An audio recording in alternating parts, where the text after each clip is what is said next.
caso que no habían congresistas cuando sí efectivamente se cumplía con el reglamento. Si bien es cierto, sí ha habido licencias, como no es fácil que todos los congresistas en su totalidad vayan, pero sí ha habido quórum. Entiendo que se ha votado por 8 parlamentarios a favor, 2 en contra, teniendo el quórum respectivo, según nos informan los secretarios técnicos, y saludar esta ley universitaria porque en realidad ha sido un trabajo de muchos meses que se ha discutido bastante. Ha habido muchas audiencias descentralizadas. Hay que reconocer también que algunas personas que tienen intereses particulares, sobre todo, deben de inhibirse del tema. Algunos parlamentarios que incluso han emitido su opinión en dicha comisión deben de inhibirse justamente por el reglamento de ética que existe. Hay un conflicto de intereses y lo mejor es, obviamente, dar un paso al costado. ¿Se refiere a los congresistas fujimoristas? No voy a decir nombres, porque son obviamente colegas míos, pero sé que hay algunos, no son fujimoristas, sé que hay algunos que deberían en todo caso inhibirse, pero ese no es el tema. Acá lo que hay que saludar de esa ley universitaria es la calidad, es decir, ir directamente al objetivo.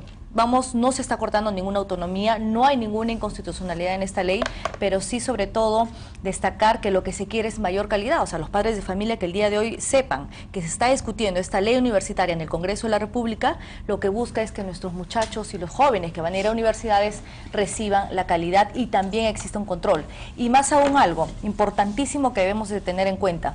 El Tribunal Constitucional en el 2010 informa o solicita o en todo caso hace un pronunciamiento solicitando al Congreso, que es la entidad la que regula obviamente las normas, y les dice ¿por qué no se crea un organismo que fiscalice? Y obviamente en esta ley lo que se crea justamente este CINEU, que es la Superintendencia Nacional de Educación Universitaria, que hace ese efecto de control y fiscalizador, a pesar que ya la norma lo permitía, pero nunca se hizo. Entonces es importante también tener el control de ello, ¿no?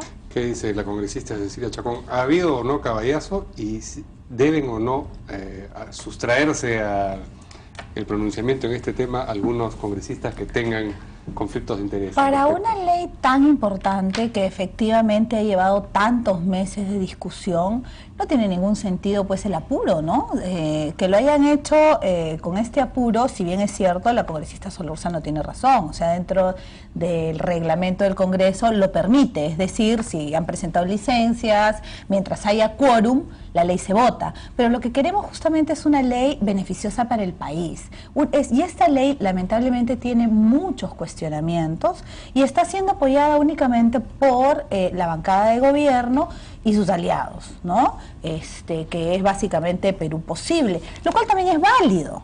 Pero lamentablemente esta es una ley que para nosotros, para los fujimoristas, va en contra de lo que es la autonomía de las universidades, porque si bien es cierto, tiene que haber un control sobre las universidades, estas tienen que manejarse con autonomía, con libertad. Estamos hablando pues de educación superior, no los podemos coaccionar. Ellos van a dar los permisos, van a revocarlos cuando les parezca, va a estar adscrita al Ministerio de Educación, lo cual los hace juez y parte en un tema donde yo te doy la licencia y te la quito. Eso es parte entonces, de lo que ha dicho Alan García, que es un tema que vamos a abordar inmediatamente a continuación, pero yo le preguntaba sobre el otro punto que ha señalado la congresista Solórzano, en el sentido de si hay determinados congresistas que deben abstenerse. Bueno, José Elías Ábalos, ¿no? Que es bueno, en realidad yo creo que todos tienen el derecho de participar en las comisiones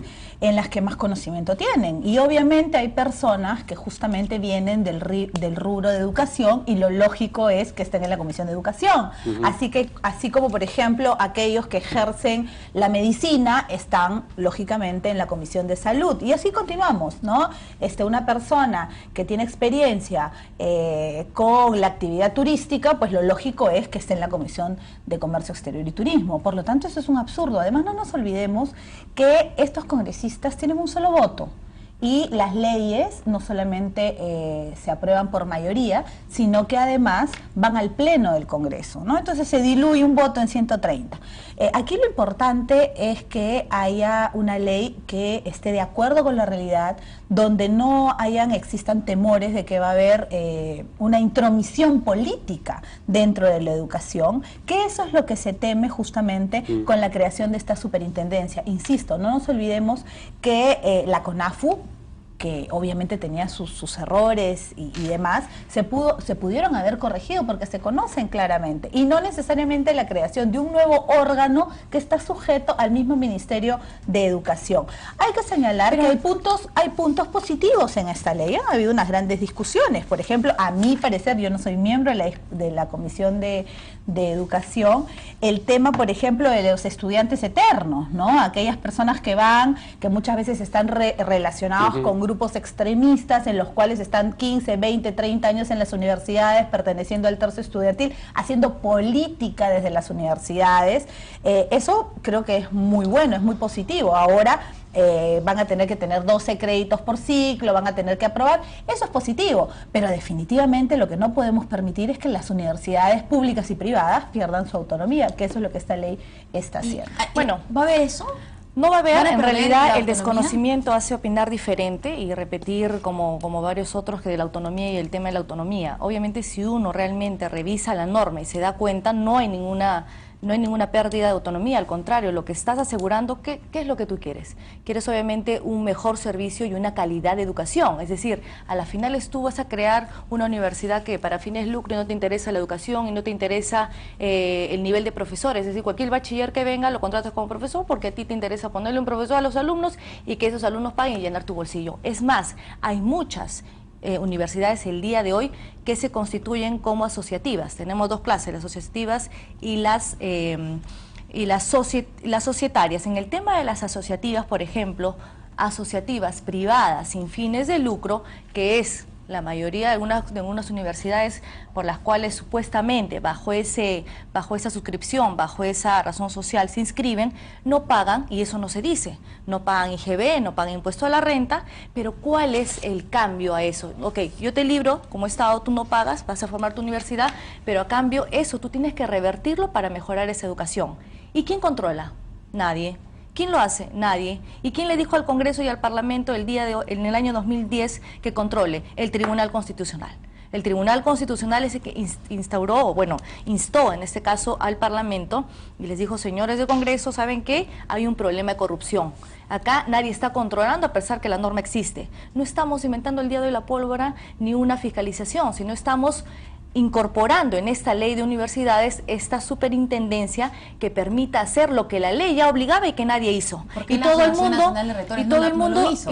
Bueno, no sé, el señor el presidente de la Asamblea Nacional de Rectores, entiendo que incluso todavía hay un problema de corrupción, no lo digo yo, lo dicen algunos medios, en la Universidad de Trujillo y otras universidades, y acá el tema es eso, que nadie quiere que lo fiscalice con el supuesto de una autonomía que en realidad si uno realmente lee la norma no se está violando, no es inconstitucional, cuando un tribunal constitucional te dice, oye, créate una superintendencia para un mejor nivel de educación. ¿Y no es mejor, congresista Chacón, que se tenga que pasar por cierta acreditación? A ver, que aseguran que solamente hay 7 facultades las que han recibido esta certificación. Lo que pasa... Y entonces, las que no pasen, pues está bien que no, pero te está dando 7 años la norma. A ver. La norma te está dando 7 años y te está... chance.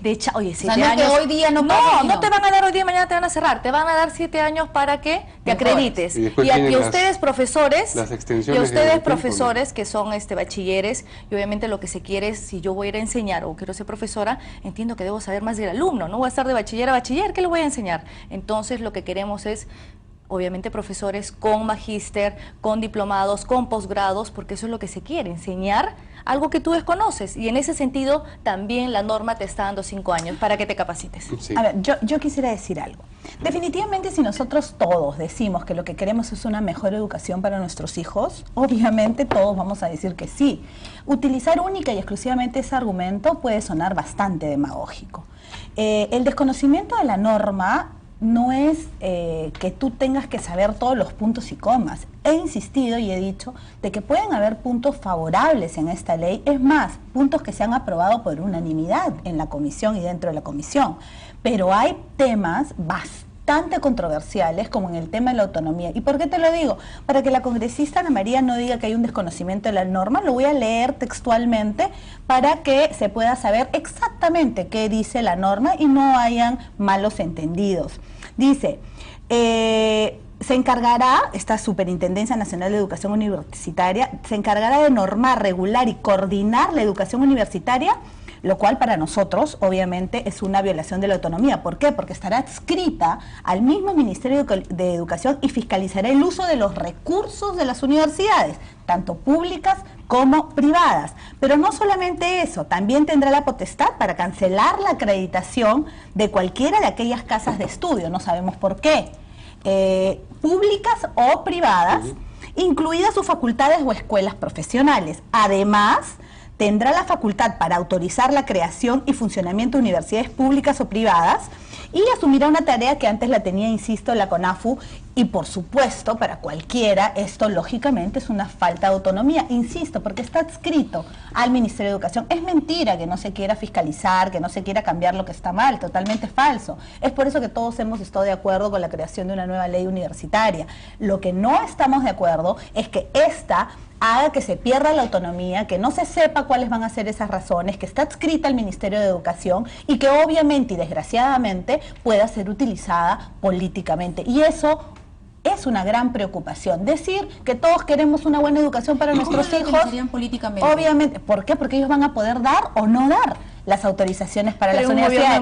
Ellos van a poder cerrar o no cerrar una universidad y no sabemos cuáles van a ser esas razones y está adscrita, o sea, el Ministerio de Educación va a ser juez y parte de lo que significa el tema universitario. No son los autorizados. Bueno, desde el Ministerio de Educación, si no es el Ministerio, ¿quién lo va a hacer? ¿Quién sería el ente rector? ¿Cómo podría ser? O sea, por ejemplo, no deme un ejemplo para poder entender. Mira, que no sea el Consejo Nacional de Autorización y Funcionamiento de Universidades, que era la CONAFU. Entonces, a la CONAFU se le debió de darle mayor fuerza, de poner las reglas claras, de decirle por qué razones y por qué no razones. La CONAFU estaba en la facultad. Yo te he dejado de hablar, hacerlo, pero a no ver lo he si hecho. me dejas hablar. Entonces, justamente, lo que había que hacer era fortalecer a la CONAFU, era de alguna manera no darle libertad, enmarcar de alguna manera la norma para que se tuviera claramente las reglas claras y se supiera cuáles van a ser las razones por las que puedes o no puedes perder tu licencia. Mira, y no se preste lamentablemente, como ha habido en muchas ocasiones, a interferencias políticas, a hacer política desde o hacia las universidades. Mira, primeramente CONAFU ya tenía esa facultad y simplemente no lo hizo. O sea, decir ahora que hay que darle a la CONAFU, se le debió dar o la CONAFU lo puede hacer, eso es una gran mentira. La CONAFU por ley ya tenía. ¿Y por qué el Tribunal Constitucional solicitó que se cree o se tenga esa superintendencia? ¿Por qué? Porque también quiere un manejo por parte de un gobierno hacia las universidades, porque un tribunal constitucional ampara una violación de una autonomía de las universidades. No, pues por favor, o sea que hay un tema clarísimo que lo que se requiere es control, que debió hacerlo por la CONAFU, había una norma y no se hizo y el día de hoy la tenemos. Vamos a escuchar lo que ha dicho sobre el particular el expresidente Alan García, que tiene una opinión más o menos concurrente con la de la congresista Cecilia Chacón, y luego quiero plantearle una pregunta sobre eso precisamente a la congresista Chacón. Y que significa la amenaza de un grave retroceso en la libertad de pensamiento y en el sistema universitario de nuestro país. Seguramente la educación universitaria no es la mejor, pero no pueden proponerse soluciones que signifiquen empeorar su situación y mucho menos ponerla bajo una bota o bajo el poder político.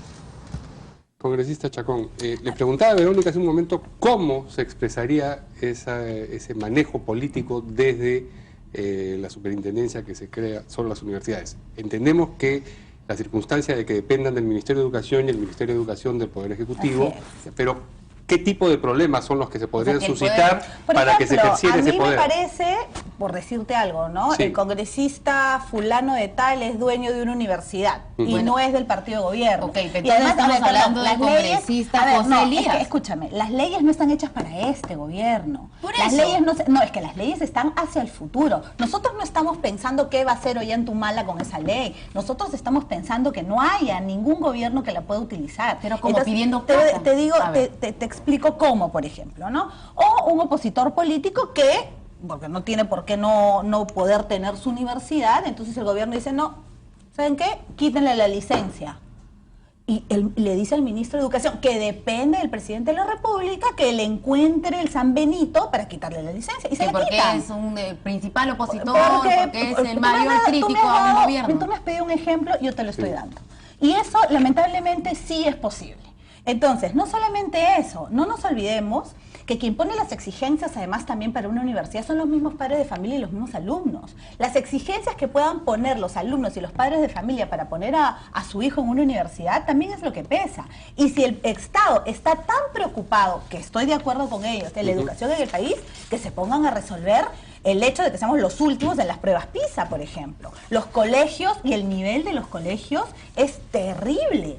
Entonces, lamentablemente, partamos desde el principio y no sometamos a las universidades públicas y privadas, sobre todo a las privadas, a una interferencia y a una violación a una autonomía. Vamos a preguntarle a congresista Solórzano, entonces, ¿no se ha previsto que más adelante pueda venir de repente un gobierno dictatorial y que pueda malutilizar esto a su de favor? repente ¿O en se contra de habla los y se gobiernos? tiene temor a lo que en un pasado se fue, bueno, pertenecieron o no. Entiendo que, sin alusiones, No, entiendo sí, que no las he tomado, no te entiendo preocupes. que hay un temor, obviamente, y yo estoy segura que en un gobierno democrático se respeta las instituciones. En un gobierno democrático, obviamente, quien es la institución competente, la autoridad competente, el ministerio competente es el Ministerio de Educación. En todo caso, ¿quién va a controlar?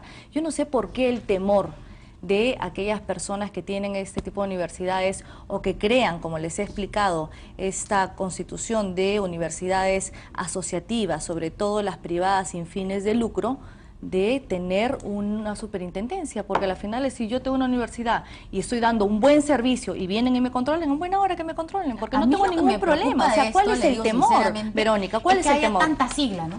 Y que esto se convierta en un enredo. Si ya estábamos mal con la Asociación Nacional de Rectores, ¿no es cierto?, que no pertenecía o que no estaba adscrita al Ministerio de Educación, y entonces creo que ese también era un problema porque hacían lo que querían. Ahora vamos a tener si se aprueba en el Pleno, SUNEU, que es el reemplazo en funciones, ¿no?, de la Asociación Nacional de Bueno, que esto Rectores. se hace en Y luego cumplimiento. el CINEACE, que va a depender del SUNEU para poder acreditar la calidad de las universidades públicas y privadas. Y claro, uno dice, sí, pues tiene que haber algún tipo de acreditación. Pero en el camino, digo yo, ¿cómo se va a Ahora, hacer recordemos esto? que la Más conformación enredado. de esta superintendencia está conformada de personajes de diversas instituciones, no solamente un control, o sea, Sí. los que van a De integrarlo. ministerios, CEPLAN, CONCITEC, Entonces si universidades tenemos públicas. esa diversidad de conformación, ¿cuál es el temor al ¿Cuándo- control de algo que se supone que la ¿Cuándo universidad se lo va a está votar haciendo? esto en el Pleno? Bueno, entiendo que dependerá de la mesa directiva o del consejo directivo que se vea. Todo Por lo visto proyecto están de ley, apuraditos, ¿no? 17 Pero, meses no digamos, es estar apurado. Hemos escuchado al 17 meses de congresista debate. Bengolea que presumiblemente expresa la posición del Que no. PPC de una bancada. Están los fujimoristas, el expresidente Bueno, Alan García. Digamos, ¿cómo van Y a obtener la el mayoría? grupo de Solidaridad, a través A del favor, congresista, pues. también Sí. ha votado a favor. Entonces Puede no se decir diga ahí que que- es un tema de aliados, que Perú No, posible claro. gana Bueno, Perú. lo que pasa es que También usted hay recordará parlamentarios de otras bancadas que han mostrado su favor. Una ONG presentó justo la semana pasada a los unicongresistas, así lo llamaron ellos, ¿no? Y estaba ahí el señor José Elías Ábalos, del Fujimorismo, pero también estaba, por ejemplo, de Alianza para el Progreso, Richard Acuña, de Solidaridad Nacional, justo que se estaba mencionando, Virgilio Acuña, José Luna Gálvez, de Solidaridad a través de Telesub, no, el señor Ramírez, que es sobrino de un rector de Alas Peruanas, entonces digamos ahí podría, digo yo, Bien. haber algunos intereses, y entonces de repente... Yo creo Bueno, que- pero yo creo algunos que ese también del problema- tema yo a creo favor, que- ¿ah? O sea, ya se verá, yo creo en el Congreso Vamos en y se orden, verá, obviamente, con una discusión en el Pleno, y hay que respetar lo que la mayoría de los parlamentarios decidan democráticamente, ¿no? Congresista Chacón? Yo cerrar la discusión. Yo creo que en realidad que la bancada de gobierno o los congresistas del gobierno piensen que cualquier crítica a una norma significa que le tenemos miedo a algo, no es algo muy lógico, ¿no? Justamente las leyes van a las comisiones para ser debatidas, ser aprobadas o no en mayoría, e igualmente van al pleno para eso. Tener este discurso constante de tratar de que porque se piensa distinto y porque se señalan los errores que pueden haber una ley, no para mañana, no para pasado, sino a largo plazo, es tener miedo y querer poner piedras en el camino, no suena muy democrático ya que tanto habla de eso. Entonces creo que simplemente el haber discutido una ley 17 meses y haberla votado o apurados, lo cual es reglamentario por supuesto, demuestra pues que tienen alguna preocupación. Ahora, vamos a ver cuándo va al pleno y efectivamente hay muchos cuestionamientos a esta ley y es una ley muy importante que ojalá se pueda aprobar o no, pero con una discusión alturada y no de alguna manera decir que los que no opinamos igual estamos mal, ¿no? Vamos a una primera pausa y volvemos inmediatamente con el segundo tema.